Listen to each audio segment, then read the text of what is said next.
for an opening prayer.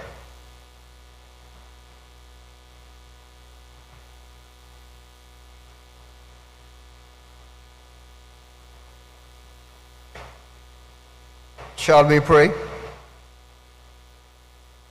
Eternal God, we acknowledge your divine presence here tonight at this town hall meeting at El Dorado West Secondary School.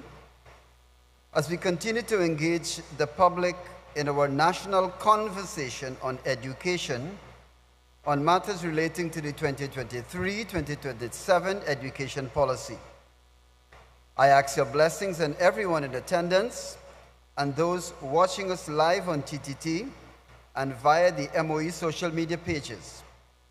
Almighty God, I ask your blessings on our ministers of education in attendance, Julian, members of the MOE executive team, and all of our education stakeholders who are responsible for this process. We pray that the contributions from citizens at this town hall meeting tonight will help to shape an education policy that is relevant to the needs of our students, one that promotes quality education, which will contribute to the development of Trinidad and Tobago. Amen.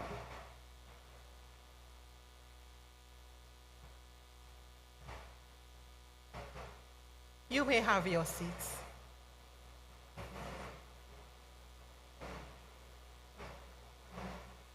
Dr. the Honorable Nian Gadsby Dolly, Minister of Education, the Honorable Lisa Morris Julian, Minister in the Ministry of Education, Dr. Peter Smith, Chief Education Officer, Mr. Aaron Ranratan, Director School Supervision, Ms. Carol Bagwandin, Director Early Childhood Care and Education, Dr. Ayinka Nurse Carrington, Manager Student Support Services Division, other heads of division of the Ministry of Education, our moderator for this evening's forum, Mr. Chris Mativier, School Supervisor to St.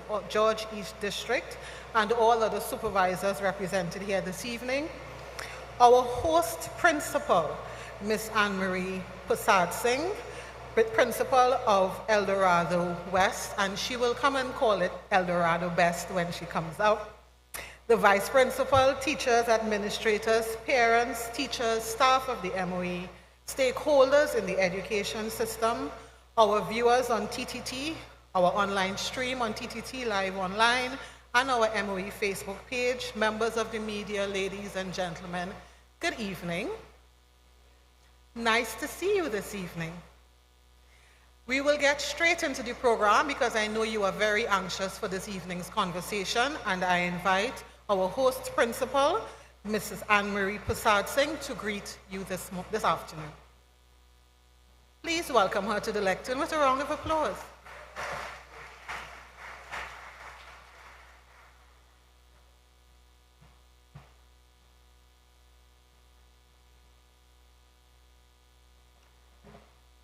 Dr. the Honorable Nian Gadsby Dolly, Minister of Education, the Honorable Lisa Morris Julian, Minister in the Ministry of Education, Dr. Peter Smith, Chief Education Officer, Minister of Education, Mr. Aaron Ramratan, Director of School Supervision, Ms. Carol Bagwandin, Director Early Childhood Care and Education, Dr. Yainka Nurse Carrington, Manager Student Support Services Division, other heads of divisions of the Ministry of Education, our moderator for this evening, Mr. Chris Metiver, School Supervisor to St. George East Education District, and other school supervisors present, Vice Principal, teachers, administrators, parents and students, staff of the Ministry of Education, stakeholders in education, viewers on TTT, online on TTT Live Online and MOE Facebook page, members of the media, ladies and gentlemen, good evening. I am very, very thrilled this evening to be the host school for this very important and meaningful exercise of educational reform and transformation of the educational landscape of Trinidad and Tobago. It is my esteemed honor as principal to welcome you to El Dorado West, El Dorado Best, El Dorado Gold Secondary School.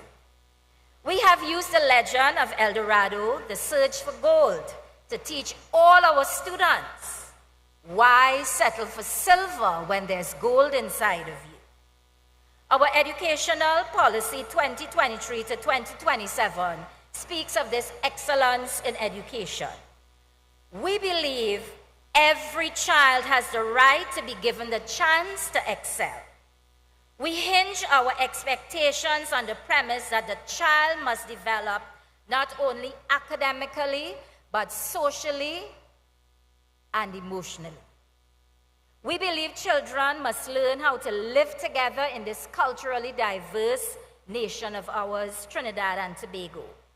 We must build every child's self-esteem, their critical thinking, and their cultural awareness. It is only when we help students appreciate themselves and by extension their society through knowledge, values, and skill will we really become that ideal Trinidad and Tobago.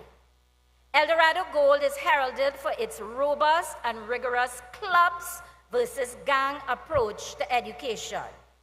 We inundate our students with positive activities which create a happy school where children seldom stay at home.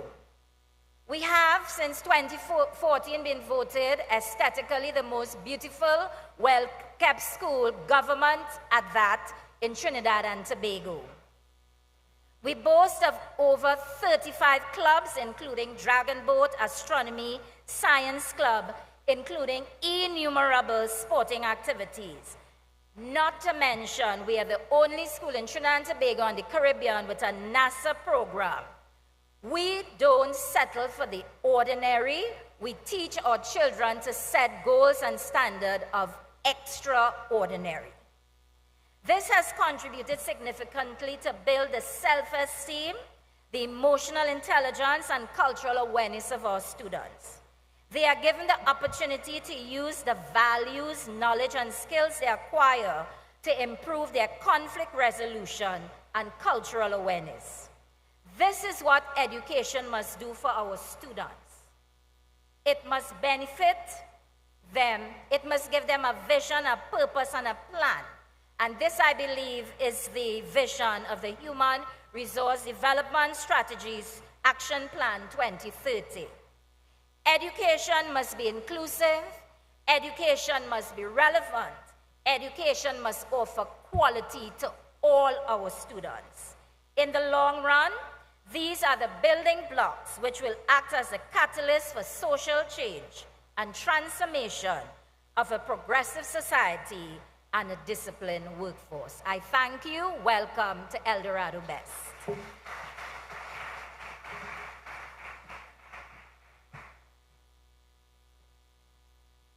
I think we need to give El Dorado West another round of applause. We now get immediately into the program as I invite the Honorable Minister to give her presentation. Please welcome her to center stage.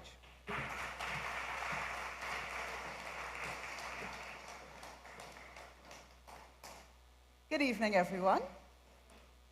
It's a pleasure to have you. The protocols have been well established, so I will not re-engage them, except to say that I'm happy to have you here, and to those of you who are viewing us on TTT and on our live stream, it's a pleasure to have you. I am just going to spend a couple minutes speaking to you about the reason we are here, to discuss the Education Policy 2023 to 27 and some of the accompanying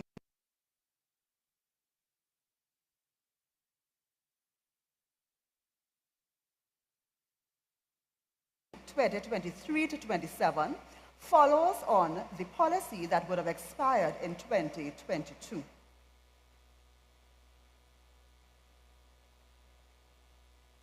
So the first question, what's our why? Which is another way, I guess the more modern way of saying, what's our purpose at the Ministry of Education? And for this, we go back to the inception of our nation.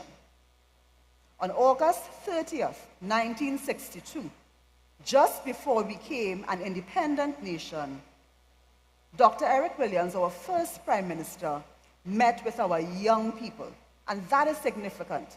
He chose to speak to them as we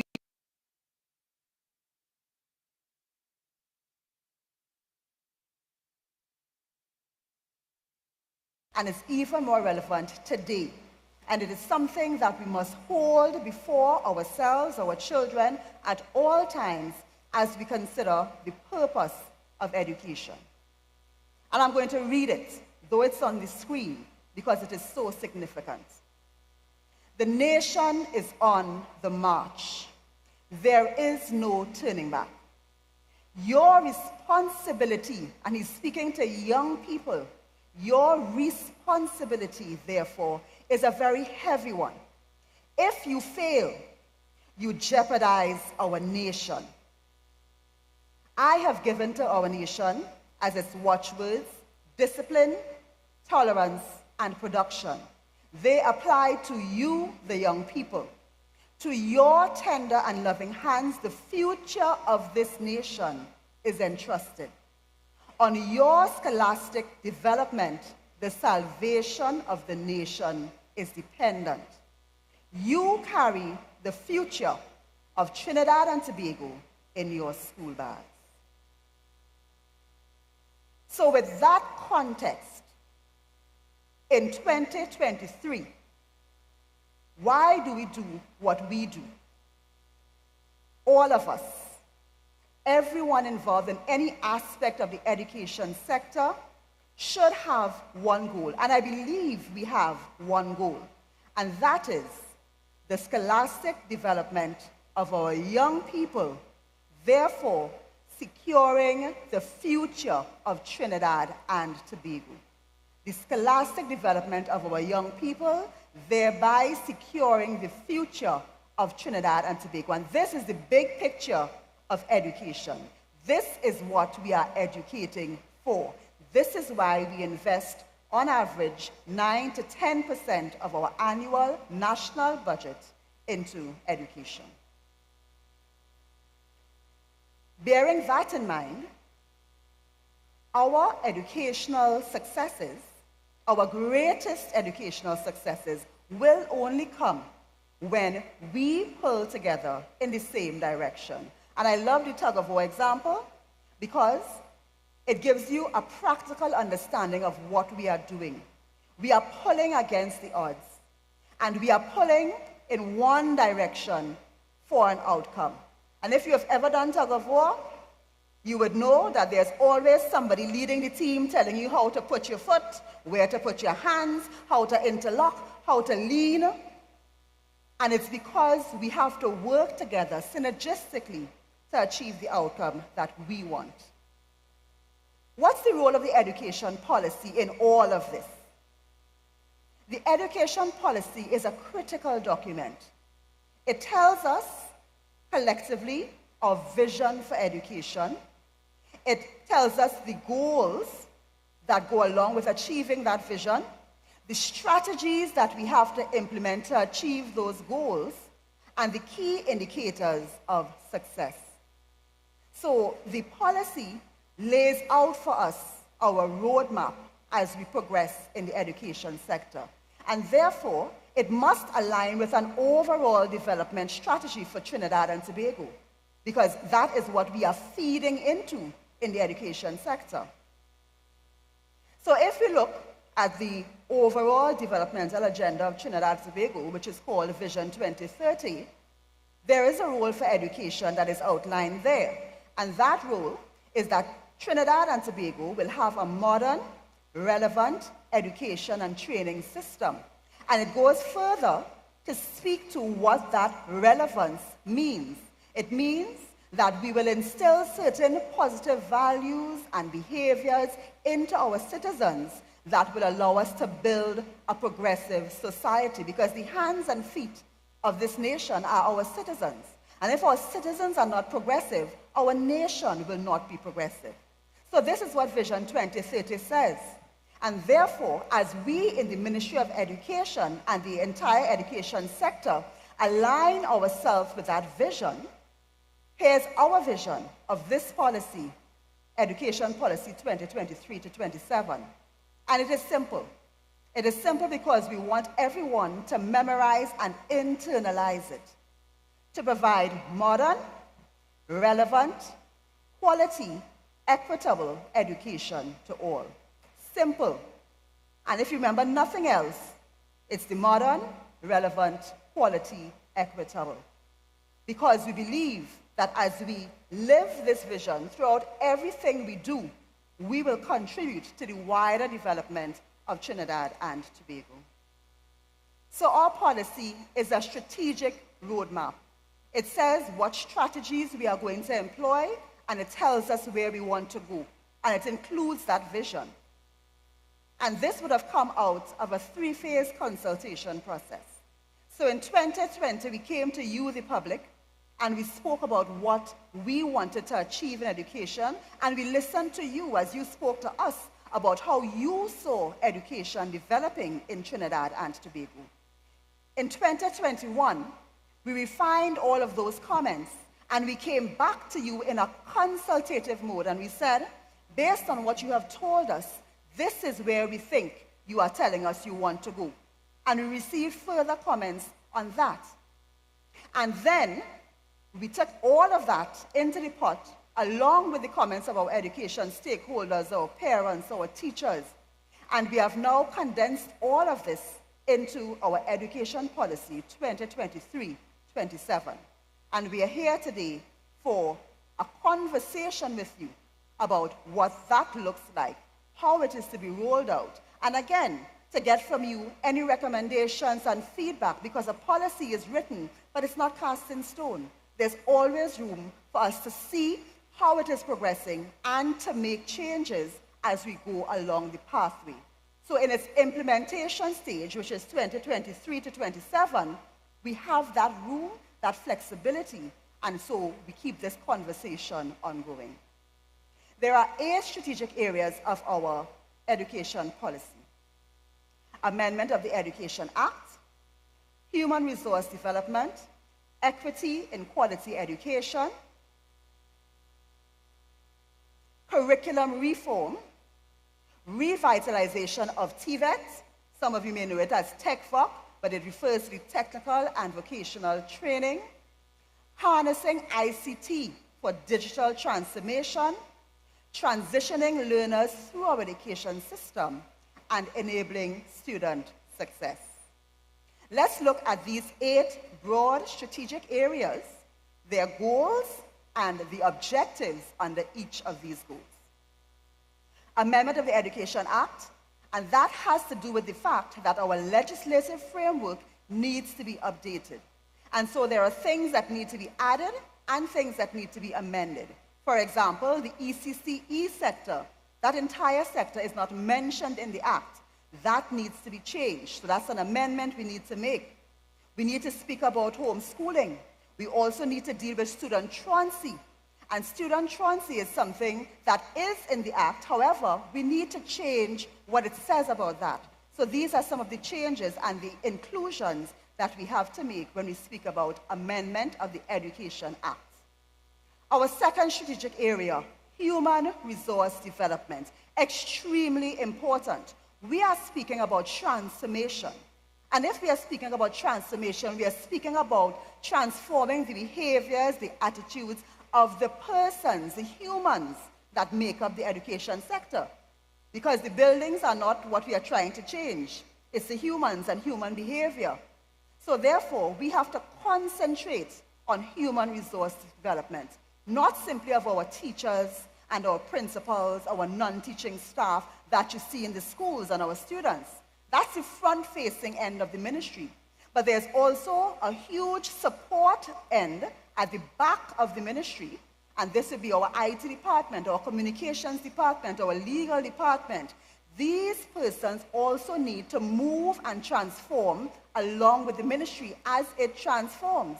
Because if they do not move along, then they will not be able to support the front-facing parts of the ministry in the way that we expect, and we will not get the results. So this area doesn't speak only to teachers and principals and so on. It speaks to the entire Ministry of Education, our school supervisors, curriculum officers, guidance counselors, school social workers, staff in all departments of the head office and our district offices. So it speaks to our teachers, it speaks to digitalization, and although this is a separate pillar, this is a cross-cutting theme.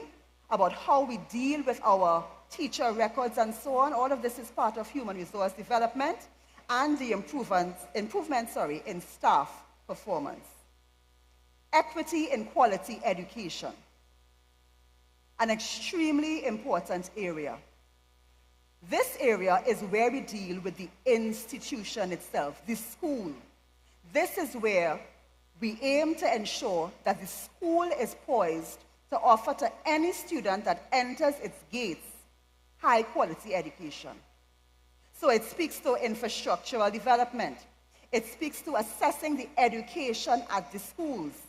And that is through, of course, our Trinidad and Tobago learning assessment. That's where we used to call it the national test. We sample what's happening at our schools, and we see if the quality of education being offered or being uptaken by our children is what we expect. And so equity and quality education ensures that once you go to any school in this country, you can achieve a high quality education. Curriculum reform, a big area, because this is where we have a lot of national conversation about what our students should be learning, what our students should be gaining when they go to school. Because everyone understands that our education, the foundation of our education, is to create the ideal Trinidad and Tobago citizen. That's what we are trying to do. Not just somebody who has certificates, but someone who has the values, attitudes, and behaviors that will give us the progressive Trinidad and Tobago we want. Somebody who has morals, ethics. That's what we are trying to create. And this is where we deal with it. Because we look here at our 21st century skills, the digital skills of students that we expect that we would train them in as we release them into the workforce. This is where we look at the patriotism, where we look at children and students who love their country and who understand that they want to work to make their country better. All of that is bound up in the curriculum reform section that makes up a part of the education policy. Revitalization of TVET. And this, again, has been a hot topic on the national agenda for years. And so it is here represented as one of the priorities. Why? Because we understand the skills and also the values that TVET education imparts to our students. So here we are speaking about revitalizing it, streamlining it, having that partnership with our post-secondary institutions. So we have MIC, we have YTEP, we have NESC, strengthening the relationship of those post-secondary institutions with our secondary schools so that we can get that close relationship so our students who are skills-based can proceed along that line without an issue. And so revitalizing TVET is a big part of what we want to do as we move forward. Digital transformation. This, again, is a separate pillar, but it is across the board and it cuts across every one of the themes. Why?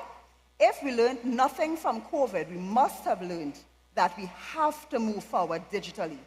If we were not ready to move, at least in some regard, we would have been a lot worse off than we were during the throes of the COVID-19 pandemic.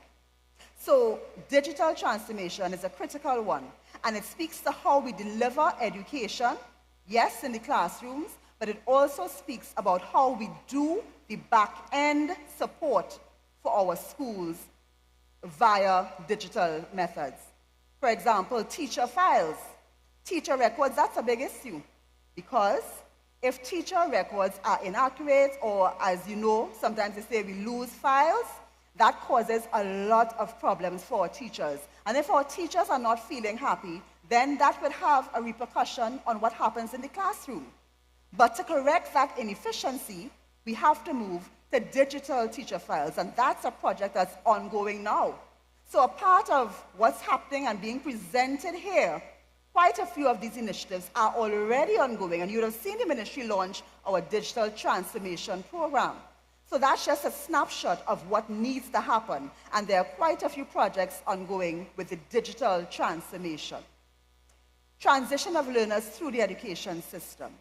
As we know, we are blessed in Trinidad and Tobago to have quite a few post-secondary institutions as well as a tertiary level institution. We have UTT, we have UE, and we have the ones I called before that our citizens can take part in so that they can maximize their educational journey. However, what do we notice? Quite a few of our young people do not make it through the secondary system, do not get into these post-secondary institutions, and therefore they do not get the best of what Trinidad and Tobago is investing in for their benefit. So we have recognized that an important part of what we are doing at the ministry and what we intend to do in the coming years is to make those articulation arrangements clear to our learners, make it easy for them to understand. They're going from step 1 to step 2 to step 3, and where we need to support that to do so, to encourage more input by our business associations into our schools so that our students understand the relationship between the education they are gaining and what they can do in their later life in terms of study or even work. So that transition will be smoother and our students will benefit from that. So that's another pillar that we are working towards. And our last one in terms of the large strategic area is enabling student success. This strategic area and this goal deals with the student themselves. Whereas equity and quality education dealt with the institution, we recognize that you may have an institution that is primed to offer high quality education. However, if a student has issues, they may not be able to take advantage of that. And so this pillar, enabling student success, speaks to how we identify what is required by our individual students. So no matter what their difficulties, their challenges, they can succeed within the education sector. So in terms of how we implement the policy has 8 strategic areas. And each of these strategic areas has a strategic goal. Each of these goals have a number of strategic objectives, and you would have seen that on the previous slides. And each of these objectives have policy directions. And these are very granular objectives under the strategic objective that the ministry is working towards achieving. So you would see those if you have gotten the chance to look at our policy that's on our website. And let me say this, the policy is on our website, and we want you to take advantage of looking at it, reading it, and internalizing what you see there. You would see these policy directions. Under the policy directions now comes sub-policy development, and that is critical. And we'll spend a little time on that because sub-policy development is where we deal with smaller, specific areas, and we outline what we are doing in those areas. And that is important because if we do not, education is very broad. The ministry is extremely wide. And so when we are dealing with important areas, it's good for us to pull those areas out into sub-policies and say exactly what we are doing, how we are doing it, and what we intend to achieve. And what that guards against is everyone interpreting what we should do in their own way. Because none of us is in any position forever. And when we leave, we want to ensure that the gains we have made are not lost by persons simply changing personality. We want to ensure that what we are doing, we keep building on it. And the best way to do that is to have a policy so you know what you are doing. And even if someone replaces you and has to make changes, it is against a background of what has been done and what is measurable. And a policy also outlines what are your key performance indicators, so you know if you're succeeding, if you're not succeeding, and if you have to change anything. So policy and sub-policy direction and development is extremely important. And from your sub-policy comes your implementation plan. So this is how we take the big strategic areas and break them down into the granular details of what happens on any particular school day in any particular school, and how we translate what happens in the school back to what we are intending to happen as we transform the education sector. So there are some sub-policies that have recently been developed. There are some sub-policies that are existing long before, because as I told you, this education policy 2023 to 27 is not the first one. This is the one that now continues from the education policy which expired in 2022. So the inclusive education policy, that's an existing sub-policy. The National School Code of Conduct, again, that discipline matrix is one that exists.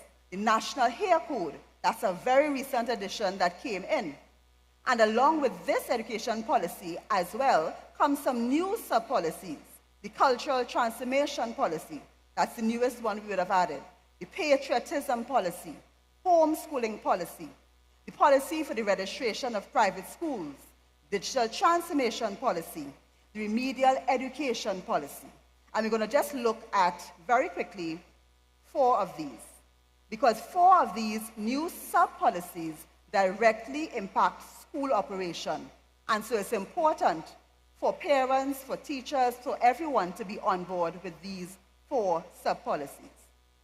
Again, these are available on our website, so we encourage you, go to the ministry's website, take a look at the education policy, that's the overarching policy, and take a look at the sub-policies as we buy into these things together, as we have conversations on what's happening, and as we get the feedback that will allow us to know if we are improving, if we are not improving, what are our successes, what are our challenges, what are things we have to continue with, and what are things we want to adjust along the way. So the patriotism sub-policy, the digital transformation sub-policy, the remedial education sub-policy, and the cultural transformation through education sub-policy, these are 4 critical ones that will affect the granular operations of schools as we move throughout the implementation period of this policy. The goals of the patriotism sub-policy. This is where we want to build the nationalism in our young people. This is where we want them to love Trinidad and Tobago, where we want them to have cultural confidence, where we want them to understand that they want to work for the betterment of Trinidad and Tobago. So not only using local curriculum content and examples, but field trips to important places, learning about important people. This is the sub-policy that deals with that. Even something as fundamental as singing the anthem every day and reciting the national pledge. You may say to yourself, why do we need to put that into a policy? It is because over time, things change, people change, and sometimes some of the things that were always happening are no longer happening. I'll put it that way. So we have to say now, do these things. You must do these things because we are losing the good, positive effects of our children participating in these types of activities. So the patriotism sub-policy deals with that, and we encourage you to go to the website and take a look at that. The digital transformation sub-policy. You would have seen the ministry already engaged in many of the initiatives that fall under the digital transformation sub-policy. You would have seen us, of course, doing the fundamentals, delivering devices, over 71,000 to our students. But you would have also seen us establish the Educational Technology Department of the Ministry of Education. And this is the first time we've ever had one. And that's a major pillar in the digital transformation sub-policy. You also would have seen, and principals would know, that we are working on the school management system, where we are getting all of the student data and the school data to transform the student records and the school records to a digital format that we can use that information in a very powerful way. Just imagine if the ministry has access to all of the schools' end-of-term examinations, what we could do with that information by running a report, which is very easily done because it's on a digital format. And we can see which are the schools that are having issues, We can even go down to the granular level of which students are having issues. We can look at geographic correlations. So there's a lot to be done if we have data in digital form, but it takes work to get there. And so this digital transformation sub-policy speaks about the school management system as one of the projects that we are undertaking. Also, the school learning management system. And you would have seen us speaking about that, and principals again know that we have been requesting information and putting information online so that we can have organized e-classrooms for all of our schools. So that if there is ever an instance where students have to stay away from school and teachers have to teach online, there's a system that they can go on, that the ministry will have control over, that has all of the information and all of the organization at their fingertips. These are some of the projects that are already in implementation stage from the digital transformation sub-policy. The remedial education sub-policy, again, one that the nation knows we are already engaged in. Why? You would have seen the vacation revision program last year for secondary schools, this year for both primary and secondary schools, after-school classes instituted in over 80 of our primary schools, and you would have heard us speaking since last year about our 106 schools of focus, 26 secondary schools, 80 primary schools that we are working on, that we have assigned school social workers and guidance counselors to be dedicated in, that we have assigned learning support assistants. So again, the remedial education sub-policy, one that is ongoing, and it's a critical part of the implementation stage of the education policy 2023 to 27. The cultural transformation sub-policy, very important. This is where we are looking at the type of citizen we are creating. This is a sub-policy that's being implemented over the course of 2 years. It started in this academic year, and it will continue into the next academic year. This is where we are speaking to the inculcation of values, attitudes, and behaviors that will allow our children to develop into ideal Trinidad and Tobago citizens. This is where we are speaking about curricular changes that will allow us to spend more time on values education. Because if we don't do that, then we will end up with the same result we have now. If you follow the crime symposium, the regional crime symposium that took place in Trinidad and Tobago, you would have heard every single prime minister speak to the fact that we have a problem with the citizens we are creating. That is not the academics that is the issue so much, but it is the type of citizen and why they're resorting to violence as the first option, and why they are going as far as they are, and why they seem to have no empathy and no sympathy, and why we are experiencing high levels of corruption as well. And this area, this sub-policy speaks to what we do every day in the classroom to assist our students in developing those character traits, developing their character. This is where we deal with it. And so some of the things you would see under this sub-policy is the introduction of mandatory activities at schools. So we have said to principals, you must have a school garden, no matter how humble it is. It doesn't have to be a whole hydroponic system if you don't have that. It could be a couple plants. However, there are important lessons our students learn from that. Not the least would be to eat what they grow. And that's an important lesson because we're speaking about food sustainability and reducing the import bill. So it comes from somewhere, and that's where the education sector comes in to allow our students to internalize these principles so that they grow up with this type of behavior and value. So we say to our schools, you must have a sports day. Again, no matter how humble.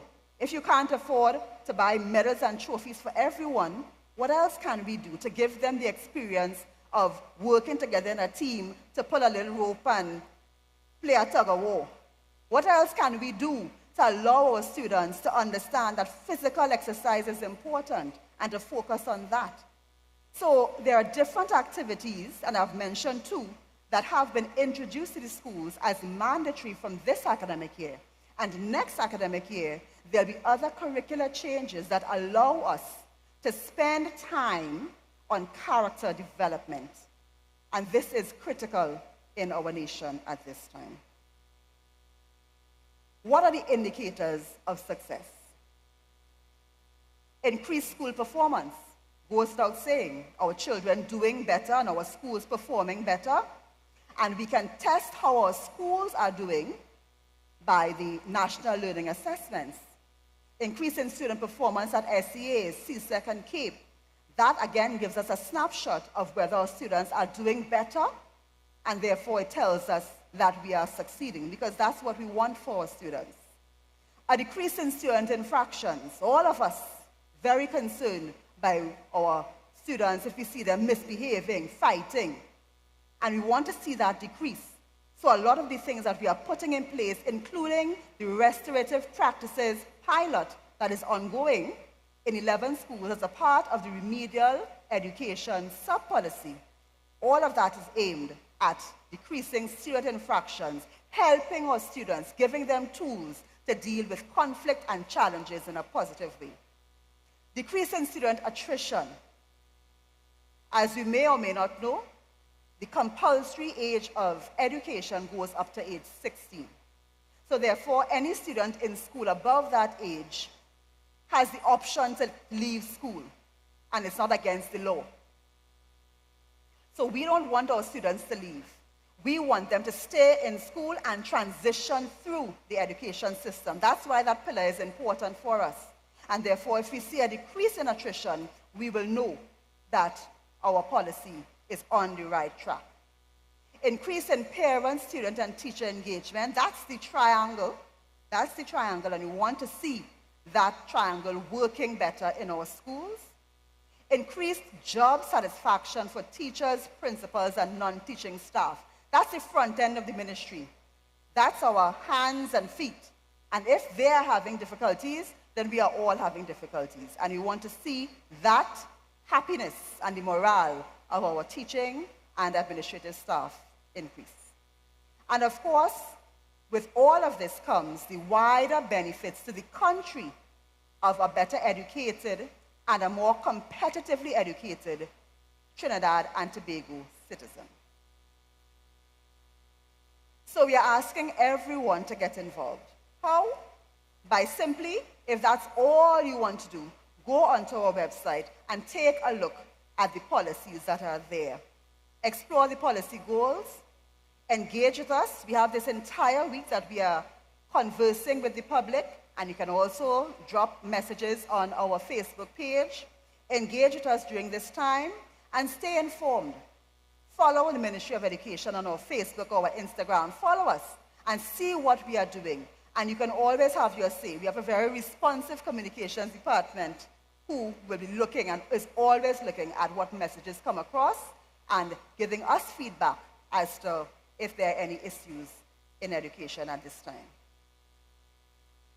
Now, with all of this said, we have to face the reality of implementation, and we have to manage the expectations. The policy is given over a period, 2023 to 27, and that's for a reason. Implementation takes time. What we are attempting to do is change behavior, change mindsets, change people. That does not happen instantly, and we understand and recognize that. Perfection will not be achieved in a day, if we achieve it at all, because we'll always be striving to do better and to be better. So the transformation we are speaking about, we are looking at a 5 to 7 year period for that to really take root. However, along the way we have goals, and therefore the achievement of these goals along the way will tell us that we are heading in the right direction. We want our students, we want our citizens to have those values, attitudes, and behaviors that are built in them. And that, again, takes time. We also recognize that to get the outcomes we want, we have to put certain things into the system. Ongoing professional development for our teachers or principals, classroom support, resources, a very big term. We met with our principals recently, and that was a buzzword. Where are the resources? And we must put those into the system. We must monitor We must collect data. We must record, evaluate, run records. We must encourage our principals, our teachers, to develop professional learning communities that would support their development as they support and work with each other to implement the policy. Of course, infrastructural development of schools, a huge part. A lot of what we are speaking about here must depend on our schools being fully functional and operational, and that's a big part of it. So if we want to get the outcome of transformation, there are the inputs that we have to put, and to any extent that we are not putting in the resources and those inputs, we understand that it will affect the eventual outcome. Above all, as I close, the success of our education sector and of Trinidad and Tobago will be a function of how many hands come on deck. Education is everyone's business. And as a reminder, as I said before, all of us involved in this sector have one goal, and that is the scholastic development of our children. Because that is where the future of Trinidad and Tobago will be secured. That's our big picture. And again, our success will be the best when all of us lock hands, take the stance, lean back, and pull together in one direction. I thank you.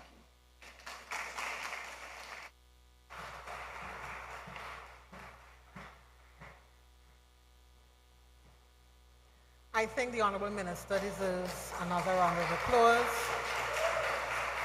I will tell you, this is the third time she's delivering the presentation, and with each time she gets better. So you know what those students are in for on Friday. So we move right into the part of the forum where we engage not only with the executive of the ministry, but we also have questions from the audience. We had a very, very exciting session yesterday, and I will invite the persons here, of course, to field your questions. The moderator will guide you accordingly. But as I look up at the signs on top of us, we see commitment, justice, discipline, teamwork, and respect. So I ask you to engage with the panel and with the moderator. He will manage the conversation. The team will have microphones in the audience. And I now invite the panel on stage. Joining the Honorable Minister on stage would be the Chief Education Officer, Dr. Peter Smith, the School Supervisor, Mr. Aaron Ramratan, Early Childhood Care and Education Director, Ms. Carol Bagwandin, Manager, Student Support Services Division, Dr. Yinka Nurse, and of course, our moderator, Mr. Chris Metivier, School Supervisor 2, St. George East. Please give them a round of applause. I want to do a little test. All of us would have been in school, primary, secondary. How many of us sang the national anthem in school? By a raise of hands. How many of us said the pledge? So you know how important it is for our children to do it. I now hand over to our moderator, Mr. Chris Metivier. Please welcome him and the panel to the stage.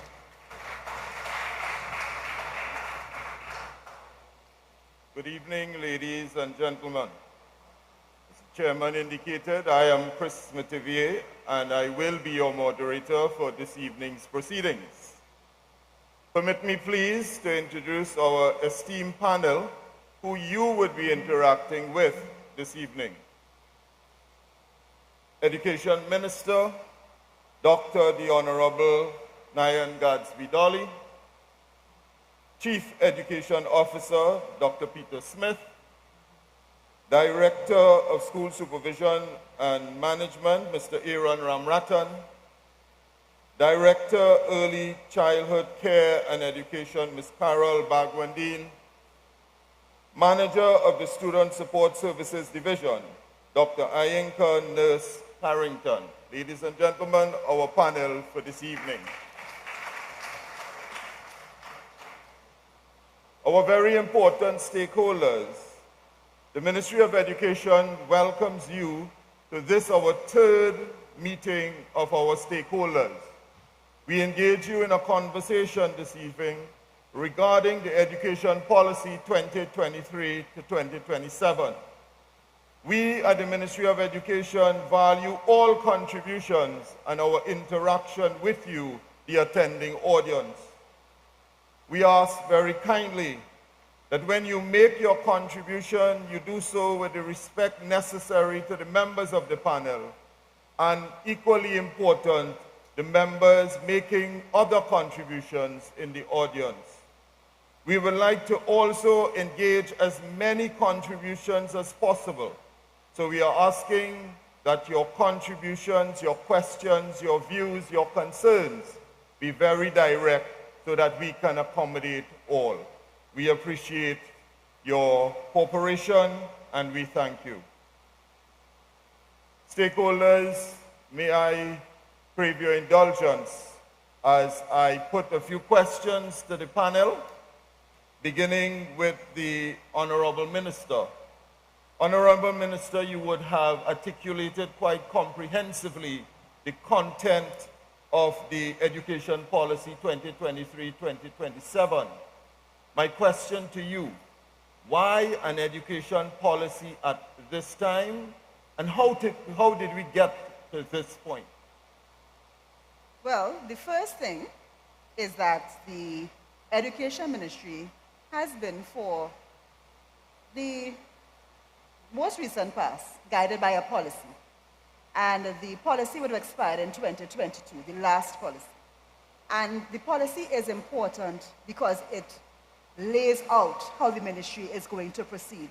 And that's important information for the citizens of this country, whose taxpayers' dollars go into funding the Ministry of Education at about 10% of the national budget. So when we are spending or investing $5 billion, then it should be very clear to everyone how we are spending that money and what we are doing going forward with that funding, and therefore what we can expect, because the progress of Trinidad and Tobago will only be the progress of the education sector. So the policy is important, always important, because it is our guiding document and it constrains us to move the ministry forward. And at this time, especially, it was very important because COVID-19 was a real interrupter in the education sector. It showed up a lot of our weaknesses. It showed up a lot of the areas that we had to progress in. And therefore, this policy was particularly important at this time because it encapsulated all of the changes that we had to make based on the COVID-19 experience. Thank you very much, Honorable Minister. My second question to the panel is a very topical homeschooling. This has engaged the national conversation for quite some time. The question is directed to the Chief Education Officer, Dr. Smith. Dr. Smith, why the need for a homeschooling policy? And what was the process we used to get to this point? Who did we consult? Who did we engage? Okay, so good evening, everyone. Why a homeschooling policy? Well, if we were to look into the Education Act, one of the things we would see in Section 78 is some reference to homeschooling, albeit in one line. And so what the ministry recognized, especially coming out of COVID-19, almost on a monthly basis or weekly basis, there were dozens of applications for homeschooling for various reasons. And so the ministry, in an effort to ensure that we put in place a consistent process across the board, saw it fit to really roll out that homeschooling policy. In order to arrive at that policy, there was consultation. As you know, we would have had HAT, Homeschoolers Association of Trinidad and Tobago. We would have gotten comments also from the Catholic Education Board of Management, as well as tutor. We would have taken on board some of those recommendations. And let me say, very often, sometimes when we engage in consultations, the expectation is that once something is submitted, we will automatically use it. In some cases, yes, we are able to do so, but we are also bound by the laws of Trinidad and Tobago. So we operate within those parameters. Now, what we have seen recently would have been concerns with the policy. And let me state openly, we welcome some of those comments because it means that there is a need for us to perhaps take a second look at what we would have put out into the general public. And so if there are concerns with the policy and what we are asking members to do, to take some time to read the policy yourself. Read the policy in the context of the Education Act. If you have recommendations, if you want to submit suggestions, if you want to meet with the Ministry of Education, we are more than willing to meet. When we look at the Act, I must say the persons who put our Act together were visionary in some respects because they did see education evolving, and homeschooling represents that level of evolution. And we do recognize the need for us to really pay close attention to it. So if there are additional recommendations, suggestions, as I said before, the Ministry of Education is willing to meet with the various stakeholders to ensure that we have a policy that covers a range of options, not just simply a small minority, but a range of persons within our society. Thank you very much, Just Dr. add to that, because we had a concern raised last night as well with regards to the homeschooling policy and whether we felt it was too onerous and so on. So we would have looked at different policies existing around the world and in the region to come up with what we thought was a good fit for Trinidad and Tobago. Because we didn't have a policy before. This is different from the policy of education policy. We had an education policy before. This is our first foray into a homeschooling policy. And I want to make it clear. We are not trying to go, as the young people say, from 0 to 100.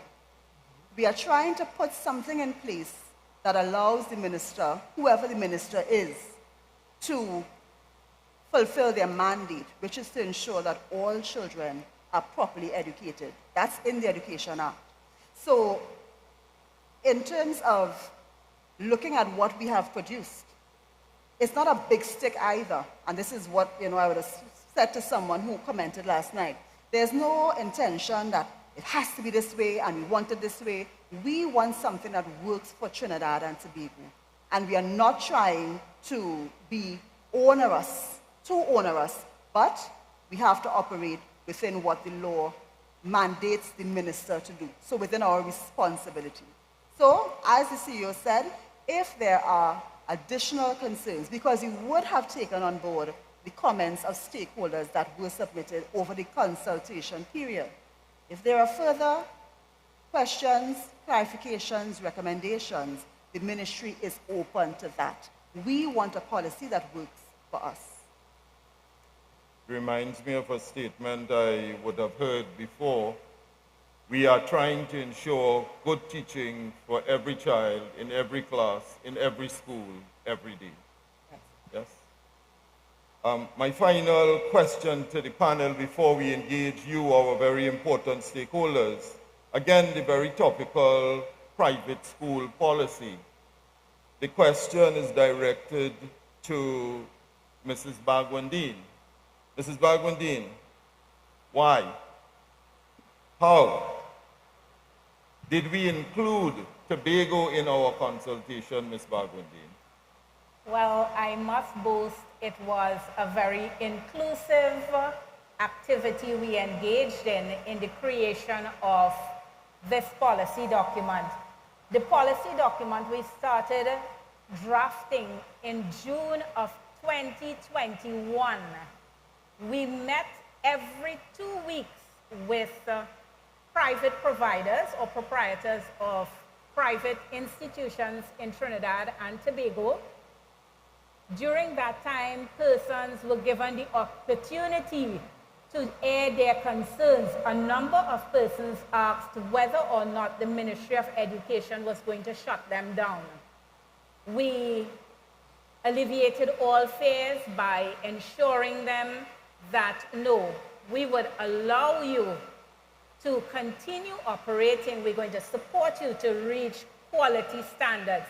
So from June 2021 to November 25th, 2022, we worked collaboratively with all stakeholders. We drafted this policy.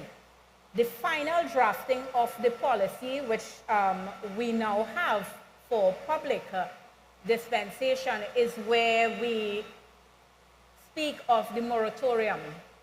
We are giving private providers a 3-year moratorium to ensure that their institution is meeting quality standards, making sure they have approval from WASA, Town and Country, Ministry of Health. We are dotting all our I's and crossing all our T's. We have also included that data collection, because we have over 600 private early childhood centers in Trinidad and Tobago. We have over 50 private primary schools. We have over 50 private secondary schools. But when it comes to providing data, that is where, or having the data, that is where we lack, and data informs how we operate.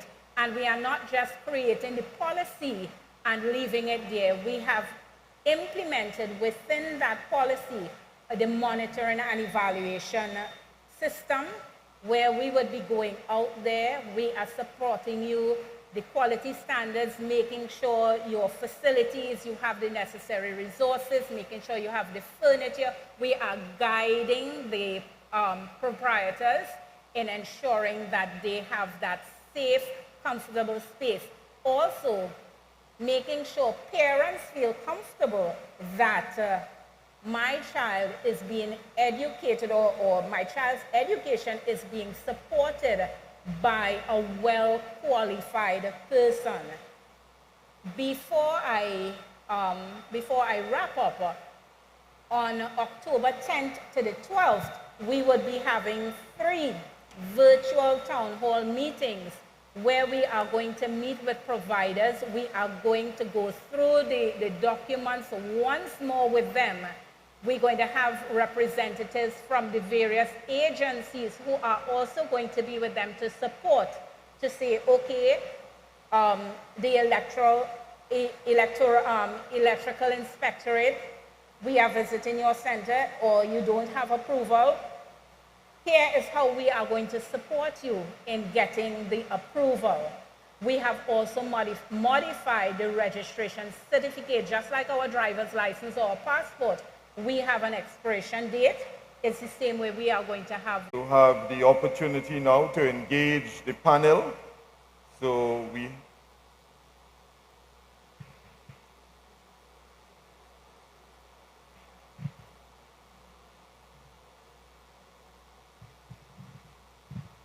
Hi, good night. Good night, To the panel, everybody. Just wanted to say I was real pleased that I saw the lady doing sign language, and that was something I really was interested in, that sign language is a very big part of the society, and you could start teaching sign language at least in the primary school level, because you know, nobody didn't ask the born, they're for them. And I would like to interact with mute people. So I would like that, you know, they take a brass approach against the sign language, and that was very nice. That's the first thing I saw, and that was very, very nice. And I wish I'd really start, make it mandatory, just like Spanish, make it mandatory that you learn sign language, right? Another thing, autism. I have a son who was autistic, right? And in primary school, I didn't know he was autistic. As the teacher told me he was autistic, right? He's an adult now. So I didn't really know how to go about it to put him in a special ed school. Miss Carrington even told me that it have those schools. That child is 20 now, and I didn't know that. I didn't ever, never know that, right? So I have special school. All I ever heard about was Ishi's, right? That's the only school I ever heard about doing special for special children, right? And as I say, Ms. Carrington made it wise that there is school, and I find it's not doing much for the autistic children because they can't even get into the workplace. It's hard to even get them into the workplace because, you know, they're not moving as normal as other people. So you need to take a little better approach with autistic people and children, right? Thank you very much. Thank you. I'm wondering if we could ask Ms. Carrington to just share a bit on, you know, that topic of how the ministry supports children with special needs. Good evening, everyone. Under the Student Support Services Division in the ministry, we have our special ed unit. And our special ed unit is charged with looking at the different interventions of our learners, our students. When we do something called a special needs assessment survey, where every year that survey is run, that teachers and principals are able to enter the survey and identify students that they think may have some sort of learning challenges.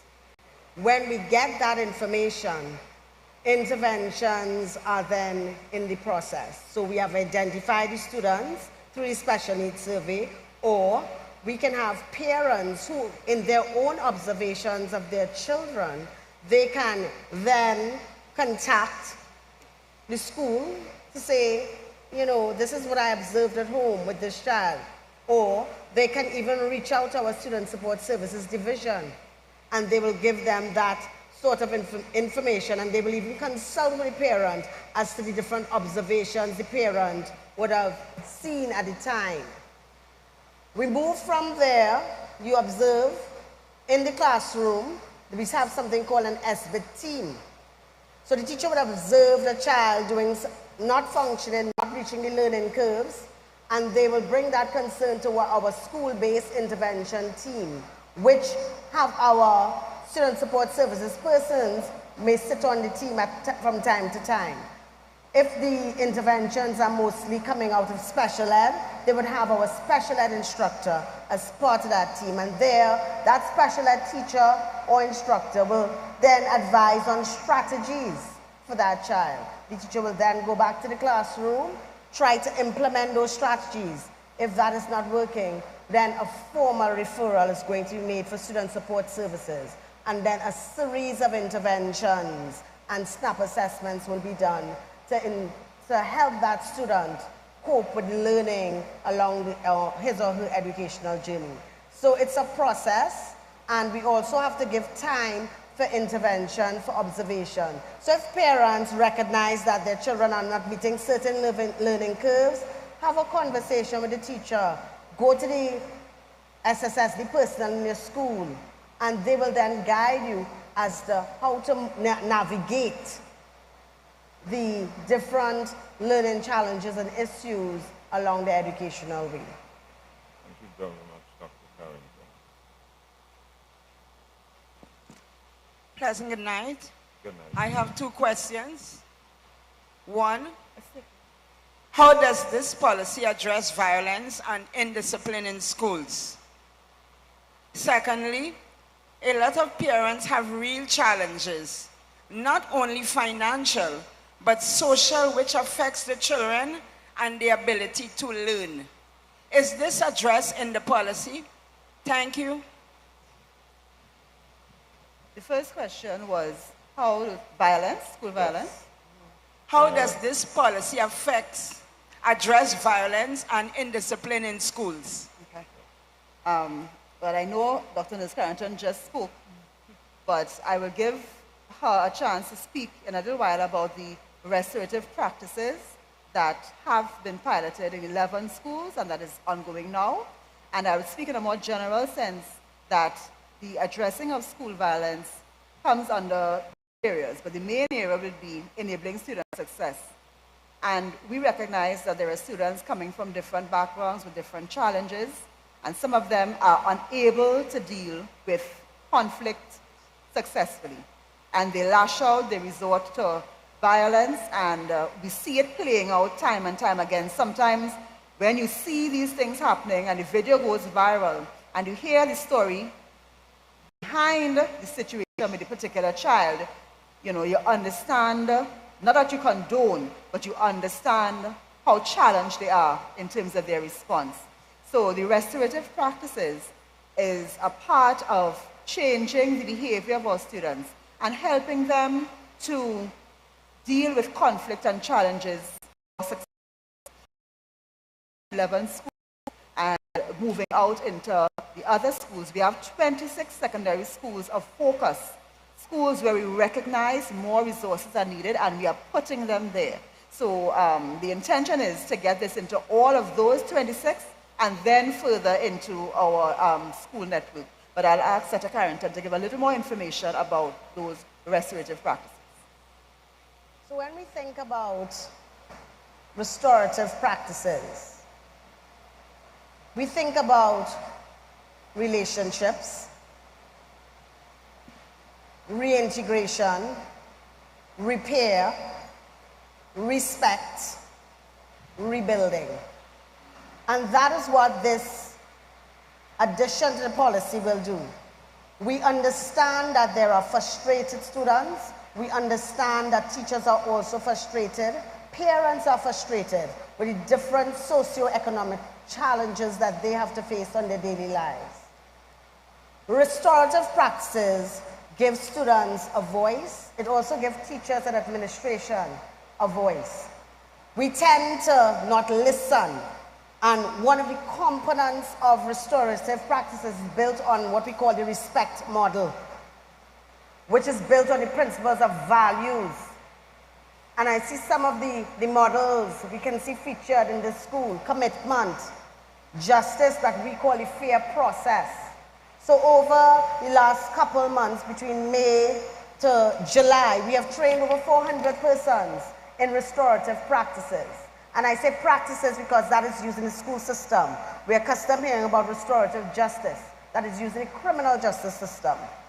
So with restorative practices, we are rebuilding schools, we are rebuilding communities, we are rebuilding families, we are holding persons accountable. Accountability is one of the key areas in restorative practices. Students must understand that what they do, they need to be accountable, not just be suspended, but understand why you are suspended. You have hurt your friends, yes. You have also hurt your classmates. You have hurt your teacher. You have hurt your parents by doing your infraction. We give them also time for mindfulness. Restorative practices deals with a reflective process, encouraging students to reflect through the type of restorative language we are now encouraging in our schools. We encourage people to use I messages. I feel sad. I feel hurt. I feel frustrated, as opposed to avec. We're getting them to think, to stop, to listen. And this program is not a quick fix. It is a progressive thing. We need to have our restorative practitioners, as Honorable Minister said. We are using 11 schools to have these practitioners continue this type of progress in the schools. These practitioners are charged to do things like restorative circles. It's a good way to start the day. You get into the classroom as the teachers, you have a 20 minutes with the students, and you ask them, okay, good morning, what are you grateful for this morning? And it's a powerful tool to get students speaking and we, the adults, listening. We also engage our 110 students, peer mediators, so that they are part of the restorative process. We're also going to be using something called restorative conferencing, where if a student commits an infraction, that student could also, apart from the parents, they can bring someone from their community that will speak positively on their behalf. Because even though we may see some of the negatives, those same students have some very strong qualities that they may not see, their parents may not see, their teachers may not see, but probably the pastor sees it. Probably the person who owns the shop sees it, and they can speak on their behalf. We are empowering students, we are empowering staff. We are also empowering our parents. We have to understand that the school is a community, and we are all a part of this community in building this community. Restorative practices have been used in Jamaica. They have been used in Australia. Guyana has a whole country policy on restorative justice. So we have to be committed to the process. We have to use it. And it's a life change. So you have to decide that I want to be a restorative type of person and use this process. And that's the only way we're going to see the success in our schools, with commitment and continuity. Could you be reminded of the second question?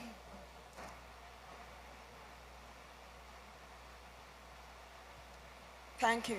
A lot of parents have real challenges, not only financial but social, which affects the children and their ability to learn. Is this addressed in the policy? Thank you. Well, I think Dr. Nurse Carrington just went through a lot of what we do, and just to indicate as well, this was a key determinant in the remedial education policy, where we put in those 106 schools learning support assistants to assist the principals in the administration, as well as their dedicated school social worker and guidance counselor, because we understand that these issues can carry them to the point where they are not learning. And so we needed dedicated support for these schools. Some of them need more than one, but we have at least put one school social worker, one guidance counselor in to address the issues in these schools. So yes, it's a big part of the remedial education policy that supports the national education policy. Thank you, Madam Minister. The gentleman on the right. All right, thank you very much, sir. Good evening, Minister. Good evening, CEO. Good evening, audience and esteemed guests. My name is Mr. Rodney Rajkumar. I am the president of the Homeschool Association of Trinidad and Tobago. I want to thank you all for your preemptive strike, because most likely I would have been asking the same question that you all would be answering. Now, our members are enraged, as you would have been following what you were seeing on Facebook and so on. And we would have sent out a release stating our position. Now, in a different capacity, I also train university lecturers to teach online and in a face-to-face setting. And I train the teachers that go into primary schools as well in different ways. You know, in fact, I actually approved the application of the CEO's son to come to university. So I was asked to do that. Now, I'm saying all this just to say that I am not new on the block. Now, my first question then lies in the whole consultative process. And I want to make it specific to that, since the question was answered very generally. Can the CEO describe its interactions with the Homeschool Association of Trinidad and Tobago in the consultative process? Or perhaps the minister would like to answer that. I don't know. Anyone? Is that the end of the question? Could you ask your entire question and then we will... That's the first question, because again, our members are awaiting an answer, because there were questions raised there. So if you can answer that, and then I'll move on to my second, please. If I could just get the entire question, yes. then I'll address it. So make the entire contribution and I'll address all right. it. Yes. Sure, no problem. So we were presented with a completed homeschool policy, which was called a draft, and the then Chief Education Officer, not this Chief Education Officer, the previous, called us to a meeting. And we were surprised because we were not consulted. on the formation of this draft.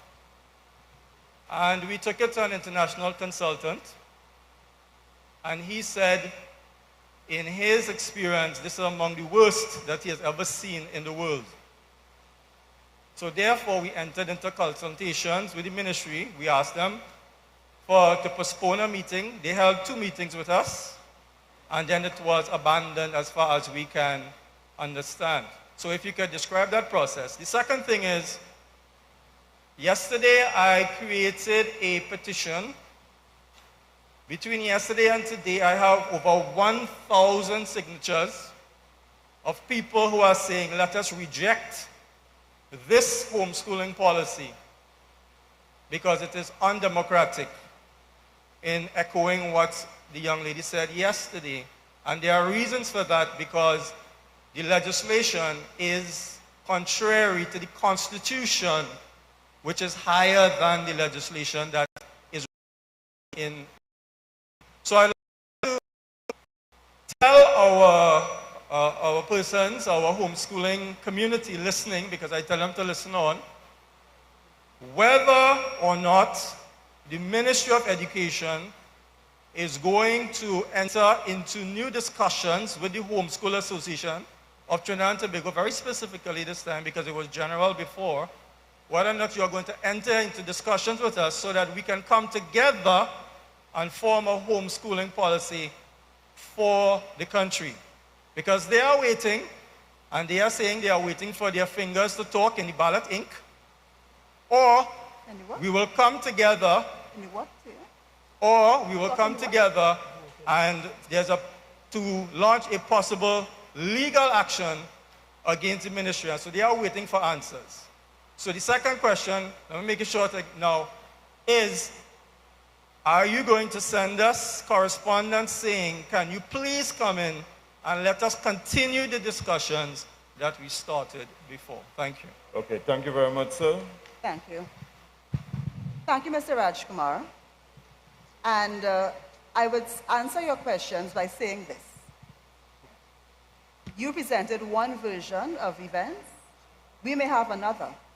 But at the end of it, what we are saying as a ministry is that if there are additional concerns, more than was raised when the Homeschooling Association commented on the draft, and if there are other things you would like to discuss, the ministry is open to this, because we are making a policy for us and for Trinidad and Tobago.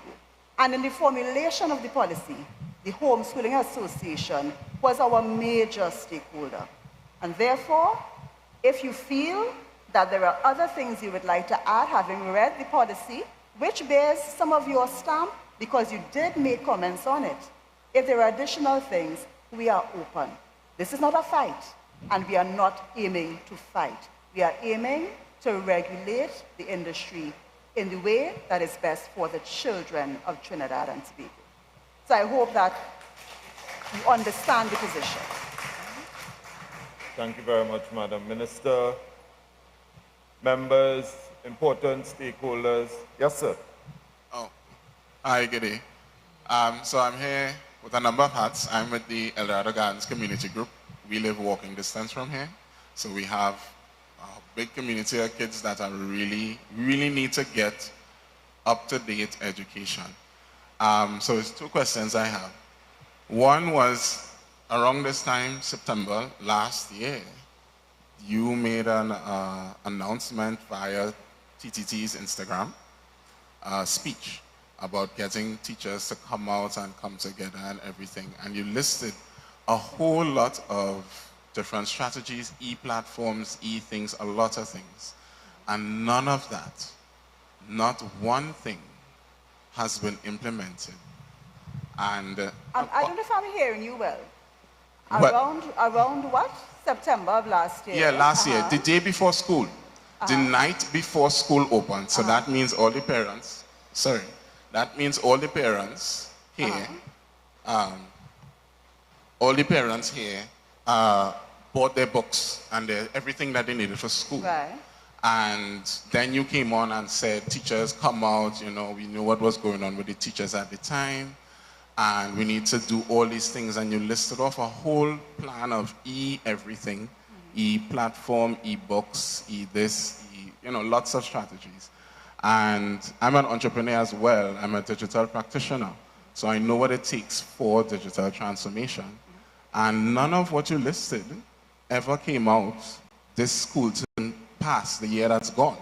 So now we have a new policy, and during the last year, I was able to launch a project called Tech for Agri 360, where we are using immersive media to support our children's learning. So you utilize it with a very affordable VR headset, and you put your phone in it, meaning that it's accessible. So everybody here has a phone. Everybody here can go on the internet and access immersive media. It's a powerful learning tool. It gets the kids excited.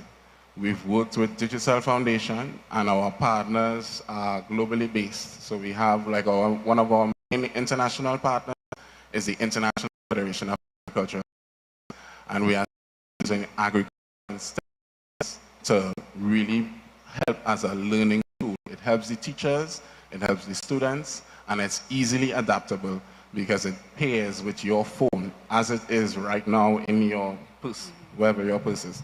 All right, so I'm wondering, well, the two questions are, who is going to monitor and evaluate this entire policy? It's very extensive. It has a lot of things in it. I've read it. It's 133 pages. And you sent it to us last week, Friday. And here we are today. I made sure to read it. But who is going to monitor and evaluate all of that? Like, you don't expect the ministry to do it because y'all are supposed to be implementing it. I don't know who implements policy in Trinidad, like who enforces policy. Like, I really have a problem with policy in itself. You'll say the word a lot, but who enforces it? It can't be y'all, because y'all are administering it, right? So who is monitoring and evaluating it? And then the second question is, as an entrepreneur, there's a specific part in the policy that talks about bringing innovation and entrepreneurship into the classroom. There's entire sections on digital transformation. Here I am. I'm a known innovator, so I'm known to go on TV and talk about things that we're bringing out for youth and women and all these sorts of things. And as a digital practitioner, I know exactly what it takes to do that digital transformation. And I'm just not really seeing that because the ministry does not have digital expertise. You don't. Otherwise, we would have had an e-platform already.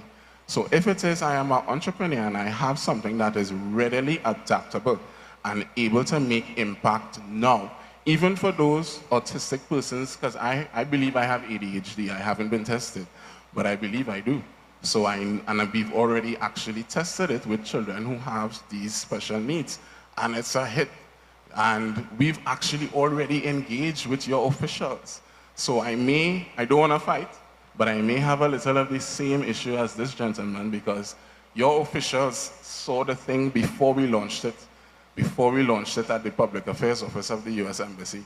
And they told us 2 weeks later, or how many other weeks later, that there is nothing that the ministry can do, and that you all are only willing to work pro bono.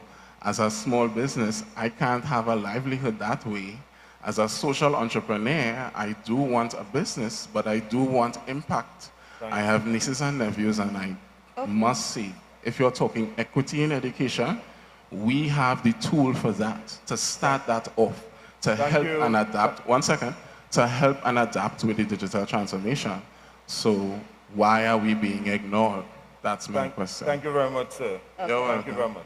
All right. I'm not sure at what point of the presentation you came in, but I think the question you may want to ask is, what is the status of the ebook implementation, and what is the status of the e-classroom? And I think I mentioned at the presentation, so it's good to reiterate that in order to do those things, what we did in 2021 was to establish the Educational Technology Department of the Ministry of Education.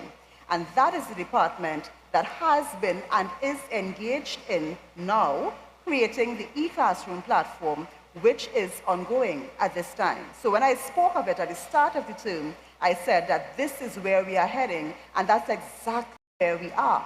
In addition to that, the ebook platform We are collaborating with Ministry of Digital Transformation on that. So iGovTT has been the one that put out the tender. We had the responses, we've had the negotiations, and we are now at the point where we are ready to award the ebook platform. These things are not simply done by looking at what is in the landscape and saying, this is good, and we can just adapt that. There are procedures, there are processes, and certainly, if there is any service that the ministry has to engage, and your company is capable of providing it, you are free to tender for that. But it certainly is not a case where the ministry can just look at someone and say, I like what you're doing, we'll just pluck this out of the landscape. You would have seen procurement legislation being passed in this country, and it guards us against that. So certainly, if there's anything that you feel you can provide, you are free to tender for it. And I think, as I said, I've reiterated our progress made in those areas with the e-classroom, with the school management system, and we are moving in these directions. Not immediate, and even as suitable as you feel your product may be, and you're right to toot your own horn on that aspect, it will not be immediate either. These things take time. We are building an e-classroom system for over 250,000 students across different schools. It's not easy and it's not a simple solution. So it takes time, and we are continuing along the road. And that's why the policy has an implementation period. And that's why we are saying that the transformation we are looking for is not immediate. And so I'm glad to update you in that aspect. And in terms of monitoring and evaluation, we are called to account for our use of the government's funds in many ways. We account in the parliament at the budget time. We sit in front and are examined by the opposition in a standing finance committee. And at various times, we come out and we account to the country for what we do. Within the ministry, I can tell you as well, we are accountable to the cabinet for the work that we do as well. So there's no independent monitoring body for the Ministry of Education that resides within our country, whereas the CARICOM or the EU and different associations may have different organizations like the UN and so that do reports, and they come in, they gather data on the country and they do reports and so on. We are the one tasked with making our policies based on the national developmental agenda, and we are the ones tasked here, all of us as heads, with ensuring that our departments do what is required to implement our policies.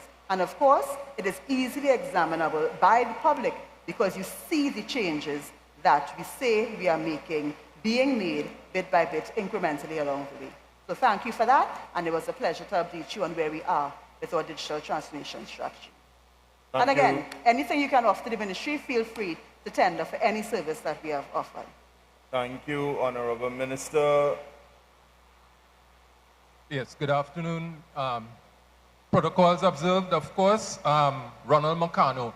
Well, I'm caught up between a question that was just asked. So I'll try to keep in between what I deviate a bit. My question is also about when COVID happened, we were transformed from face-to-face into online learning. And a lot of things that were supposed to properly done, because I'm from an online background, right? Online teaching background. And a lot of things that, there was a lot of frustration, I guess, because on Monday we had to change what we were doing on Friday, face-to-face to online. And a lot of shortcuts to me took place, which was effective. It worked for what it was trying to solve. But a lot of the issues that I'm hearing coming up over the period in reading the policy, etc., refers to a proper online learning system.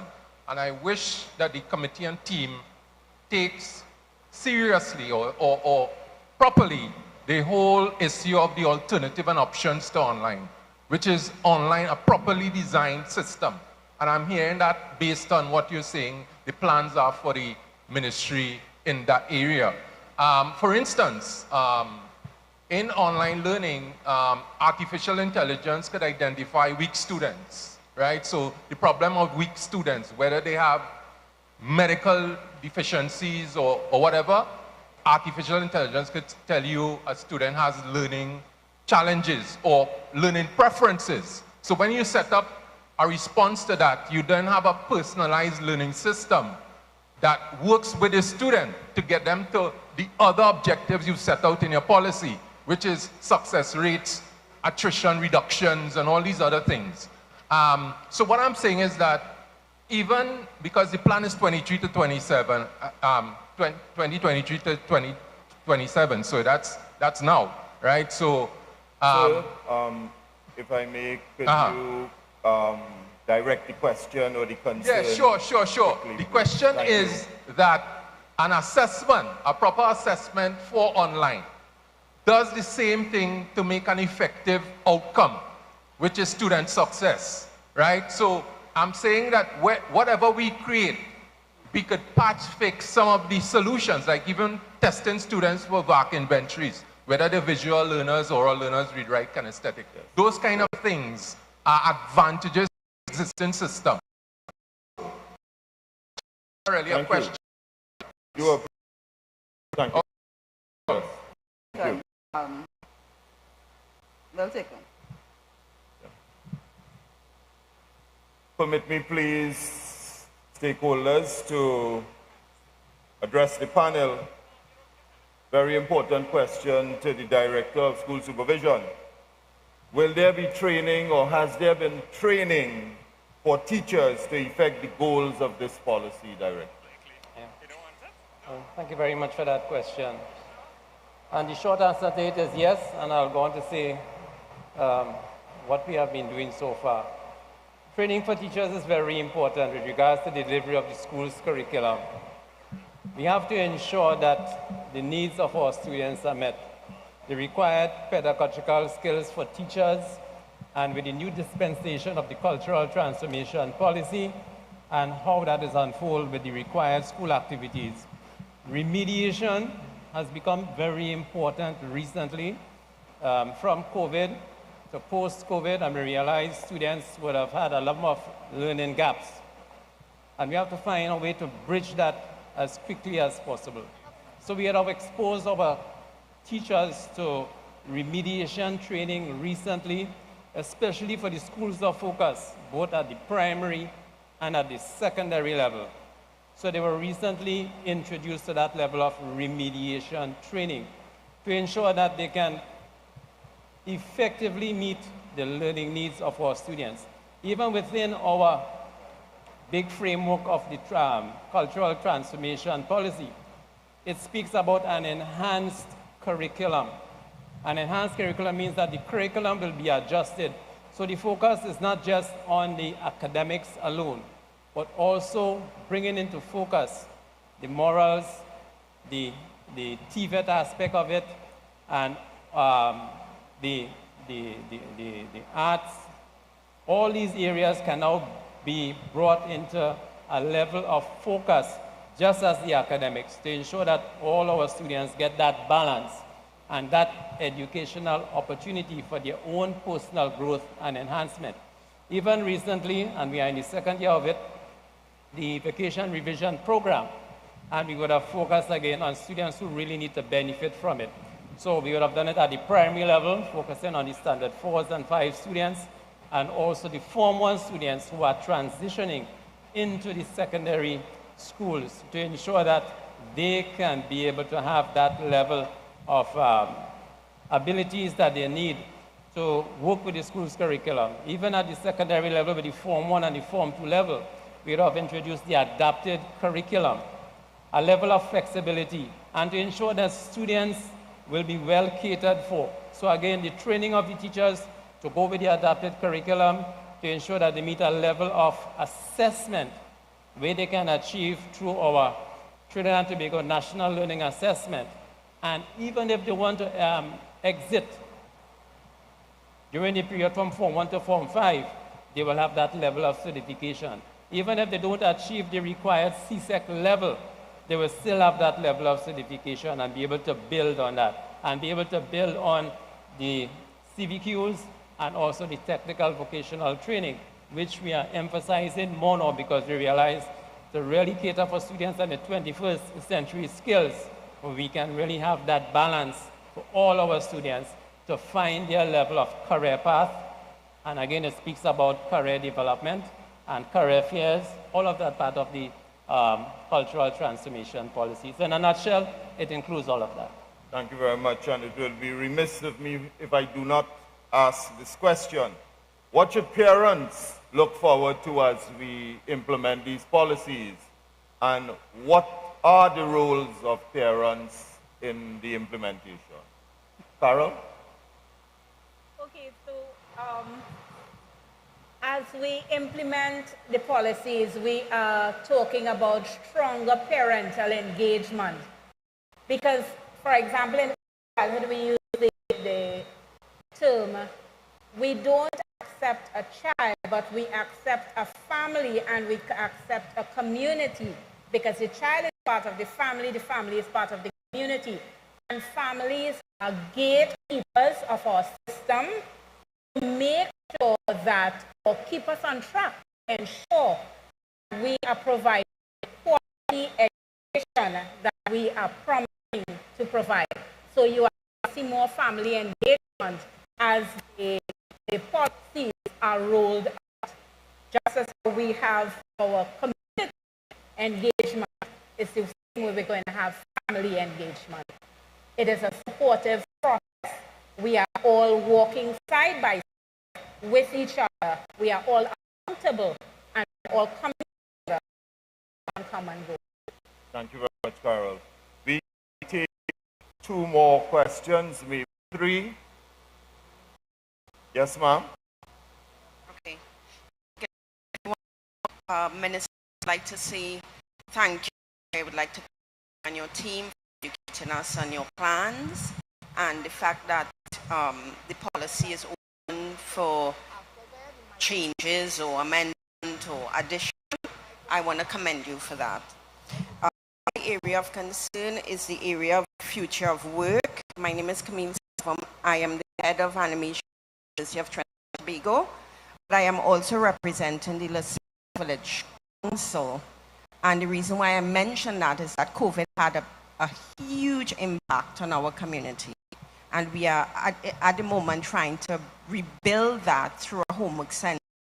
But I look at the young people in the village and I wonder how are they going to cope with the future of work, because we are going to lose, there are going to be jobs that are going to become obsolete, and there are jobs that are already obsolete. And those kind of things are still in the education system, and therefore amendment in that space needs to happen to bring in things that are meaningful for the future of work. I want to touch on artificial intelligence. It's a sleeping giant.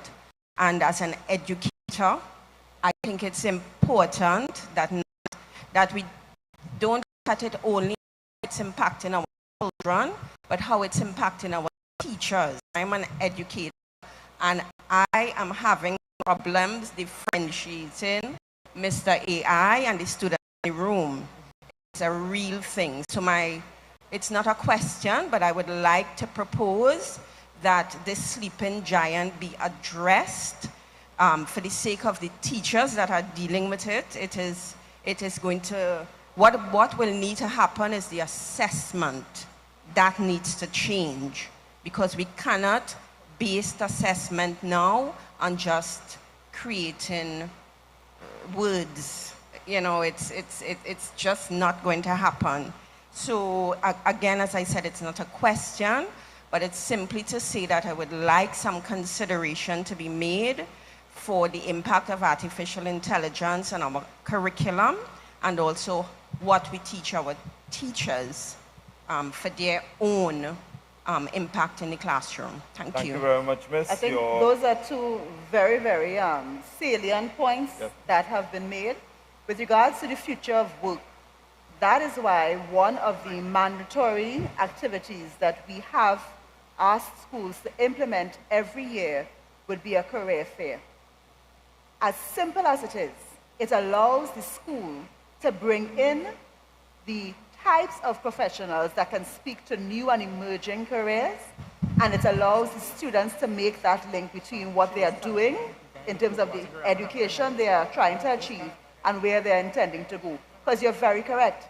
Without that, some students do not have an understanding of the breadth of careers that are available, and they may feel very stymied, especially if they haven't made up their mind to be the standard doctor, lawyer, teacher, etc. So you're very correct there.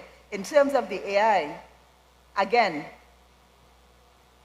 what the AI has done is made easier the access to not just information, but even to phraseology, words, and so on. So you're right, our teachers have to adapt in terms of how they set assessments and what they are actually testing, the deep learning and the deep understanding of concepts and so on.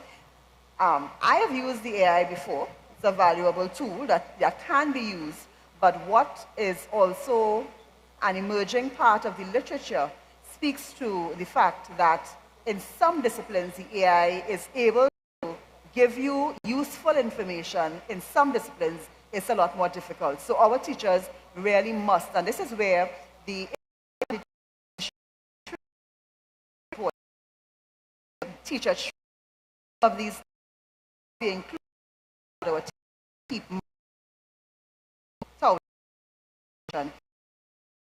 relevant. So thank you. Can we take 2 more questions or concerns? Hi. Yes, sir. Hello, good evening. Thank you for taking this time to speak to us. I am coming from a perspective of a Christian, right? Noting that we have particular, are you hearing me? Of a Christian, yes, you said? Yes, as a Christian perspective. Noting that we have particular values, all right? We have particular values of, even that would extend to what we would do for our children, even as to where salvation would come from, that would be different from the Dr. Eric Williams quote in terms of the scholastic development of our youth.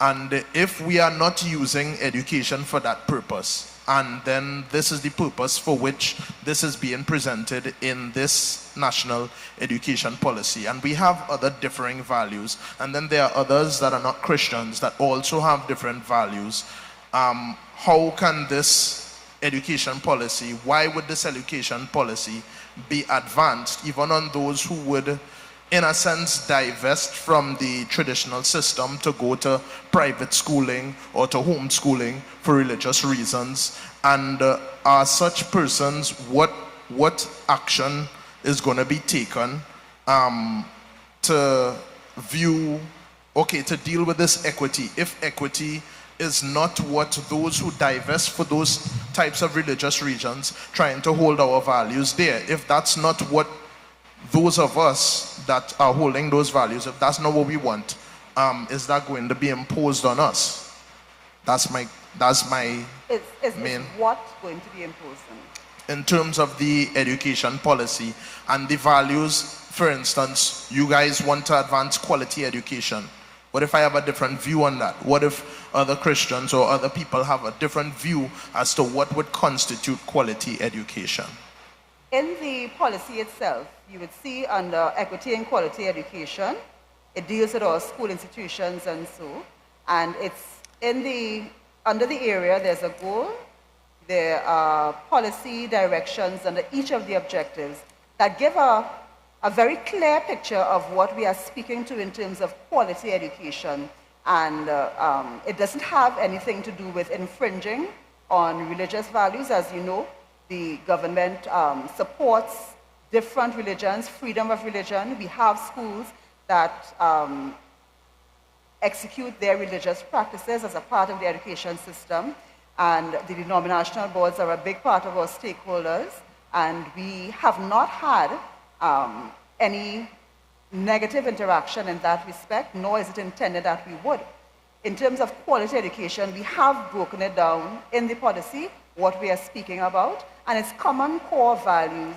Look, we have some here: commitment, justice, respect, discipline, teamwork. These are really cross-cutting positive values, so it's nothing to do with the individual or intimate religious values. Religious liberty is a part of our law in Trinidad and Tobago, And there's nothing in this policy that is intended to infringe that. Nothing at all. Thank you, Madam Minister. Our final question. Yes, ma'am.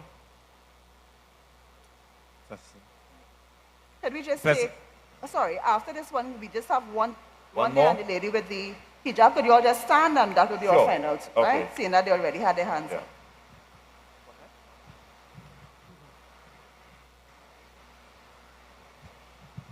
Yes, miss. Go ahead. Yes. Go ahead.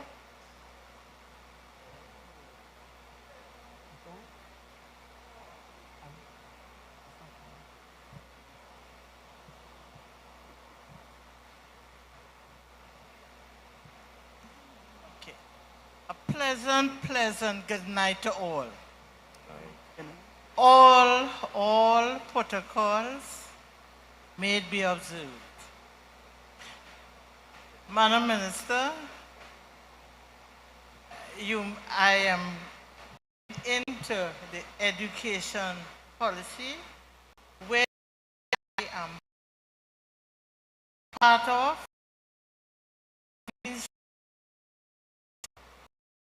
a college from a rural district. I was part of Dr. Williams' speech about my book bag.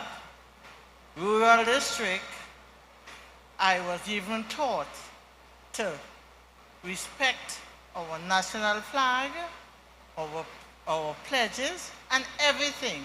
Madam Minister, I'm very happy that you all are going back into that, because somewhere along the line we lost it. And further, I went to the public sector.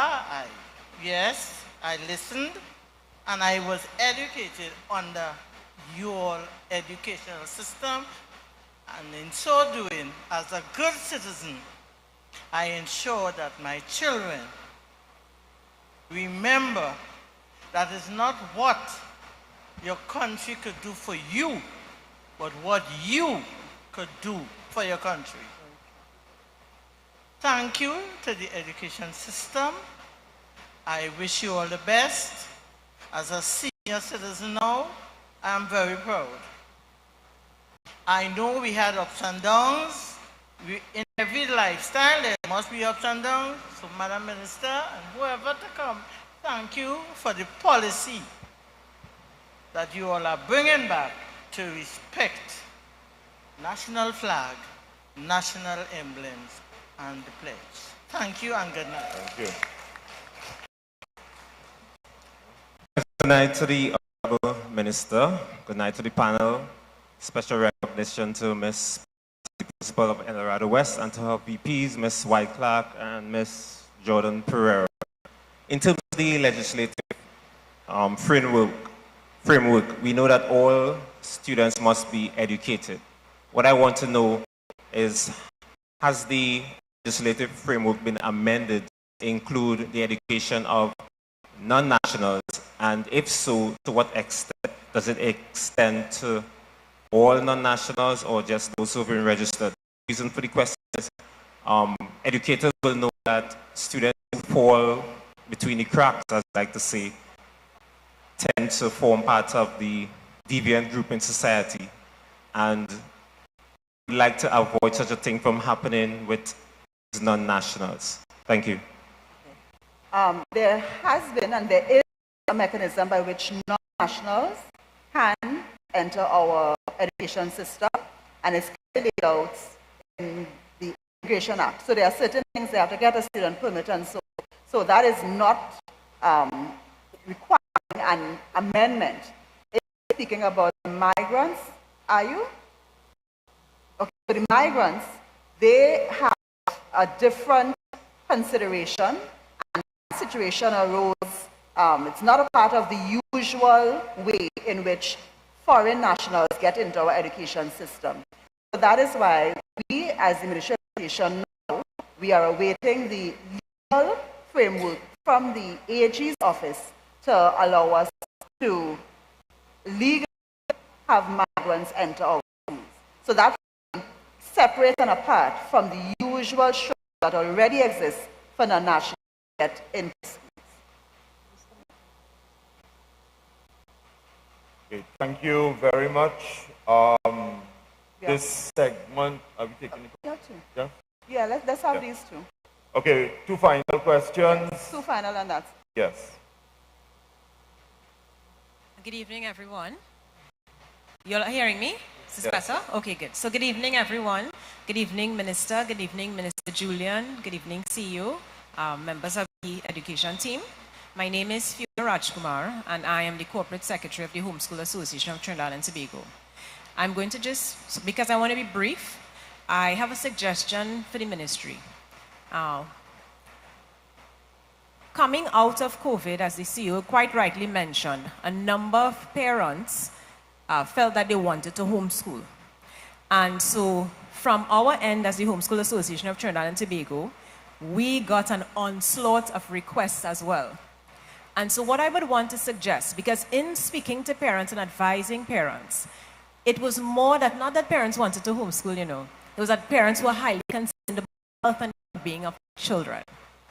So they felt to be able to protect their children from COVID and sending them back out into an environment they felt they were unsafe in, that homeschooling was the way to do it. And so I had to share with parents, no, you don't really want to homeschool. What you want to do is protect your child. So what you may have to do is have a conversation with the principal, have a conversation with the teachers, especially if your child has health concerns, to see what can be arranged. And so what I would want to suggest to the ministry is that you are probably dealing with now some of those parents who probably did not get a hat and who thought that homeschooling was what they wanted to do, and now they are trying to get back into the system. So it's not that they were really homeschoolers and homeschooling failed them and they weren't doing it right. So that is something I think maybe you can look at, that why are there parents who want to get their children back into school? Because there were parents who asked us that. Can you help us, you know, keep our children safe and then help us get them back into school? And we said, no, we can't do that, right? So that's one thing to consider. So that being said now, if the policy emerged out of that circumstance, then it wouldn't have really been a policy to address homeschooling. It would have been dealing with something else, right? In terms of sort of like its essence and philosophy. Trying to contain something that was happening. Because there were many persons before homeschooling for strongly philosophical reasons, and they could tell you exactly why they were homeschooling and the long haul, okay? And so what I think we would want the policy to reflect would be what is homeschooling. And so the policy does not reflect that. It does not reflect the diversity that homeschooling allows for, or exactly what you spoke about, Minister. I'm not sure if it was the Minister, but somebody spoke about the evolution. Homeschooling and what we are able to do as parents is actually revolutionary. Because if you want to see change, and many people would have said it, if you want to see change in this society, you need to get to the home. You need to get to parents. Social workers are running down parents because they can't find them. Homeschoolers, the majority of them are people who have divested interest in their children and they want the best for them. And where HAT is concerned, the executive of HAT has expertise not just in homeschooling but education as well. And so we are serving our country by taking our expertise and guiding parents. So we take what we do very seriously, okay? And so what we would want to suggest, and we're very happy, is that we continue to enter talks so that the policy could really reflect what homeschooling is, and it can serve the needs of our diverse population, and it could actually reflect more accurately, I think, what the ministry wants to achieve with the overall education policy. Because I think the homeschooling policy is the one sub-policy that is out of sync with the wider policy. Because it's not relevant, it's not equitable. The way that it speaks about parents having to be approved for homeschool and their children being taken from them and put back into school if they're deemed inadequate. It doesn't mention how can special needs parents opt out. Many special needs parents are extremely cautious, you know, and they're very challenged by this. There's no mention of gifted children in the policy. And so I think us working together and understanding how, as the minister said, you know, we can really do this and it's not cast in stone, I think that we can come up with something that can be really implementable. In its current state, the policy is not implementable because the resources that will be needed for the testing every year and putting children back into school and taking them back out and approving every year and the standardized testing, because there are many parents, the children will not pass the test, the standardized Ministry of Education test, because homeschooling is not public school at home. It's different. And so there are parents who, they have their goals. Their children may want to go abroad. They are not going to be following the ministry's curriculum hard and fast. So those children will not pass those tests because the curricula that they use are preparing them for goals, yes? Okay. So, yes, so we work together. Thank you. Thank you very much, ma'am. The views of HAT are noted, as I said from the start. The views of HAT are noted, and I want to say that we see those types of parents that you have described who were using homeschooling as an interim. We also see a good deal of parents who, for financial reasons now, are forced to send their children back out to school because their situations have changed, not just from COVID, but other things. And we also see parents who may have been committed, but they want to now get their children into the system. So some parents may want to homeschool for primary school, but they want to come into secondary school. Correct. And so when we have to consider the whole gamut, the policy has to deal with all of that. Because when we have children whose parents are trying to get them into the system now, and they are not at the level that the parents expect they should be for their age, then they begin to blame the ministry and say that we did not give them the kind of guidance that they required to be able to. So we see a gamut, which is why the policy needs to be broad, and which is why we are happy to re-engage HATS, because we want something that suits the wider circle, but suits Trinidad and Tobago. Right? So we're happy for all of this going forward. Thank you very much, Madam Minister. Thank you very much, stakeholders, for your input in tonight's conversation. We look forward to a continued dialogue as we move forward with the education system, all in the interest and benefit of our students. Tomorrow we engage with the online conversation, and on Friday we treat with our pupils. So, Madam Minister, your closing remarks, please. I just want to thank everyone for coming, who attended, those who are listening and viewing, and I want to encourage us that we are working together collaboratively to transform our education sector and, by extension, transform Trinidad and Tobago. We certainly cannot do it alone at the Ministry of Education. We need all hands on deck. As we always say, education takes a village. It is everyone's business. So let's continue to work together. We will do our part, and once we all do our parts, we will reach our stated goal over time. Thank you very much. Thank you, Honorable Minister. We cannot underscore the importance of the conversation, and I want to encourage you to, yes, go on the policy. We know it's 130 pages. The communications department is working to break down each section in bite-sized pieces so that it's easily digestible. But we wanted to make sure we put everything out in black and white so we can start the conversation on the right foot. We will take all the comments on board. Persons who weren't able to give their comments or they have questions to ask, we do have a table in the back where you can fill out a form, leave your contact information. And believe me, the team that's working here, tomorrow morning they will be looking on our email, on the email for the policy and on the social media page, because as I said to Minister, 80% of our time in the office is spent on community management in responding to you. So we encourage you to continue sending your questions. As our moderator indicated, the EdU Talk series continues. You can log on tomorrow. The Facebook page does have the link for you to register to participate. On Friday, we meet with 400 students. And persons, of course, are invited to keep following us on social media for updates and the opportunity to continue the conversation.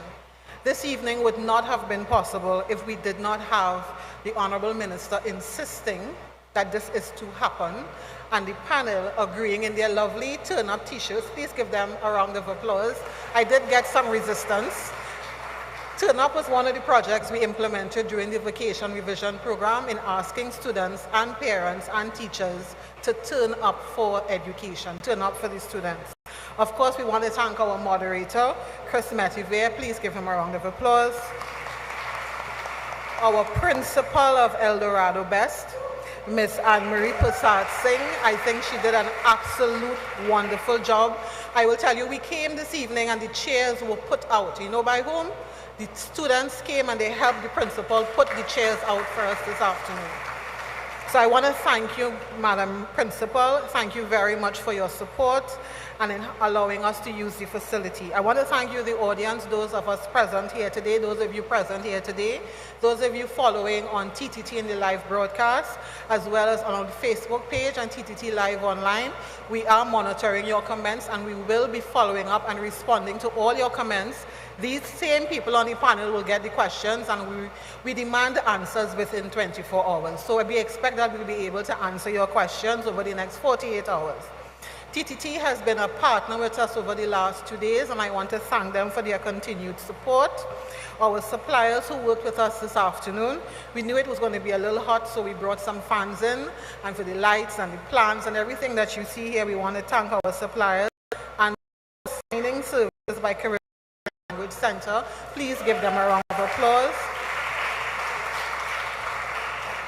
Education is everyone's business, and I encourage you to keep making it your business. All the best for the rest of the evening. Please reach home safe. Good evening.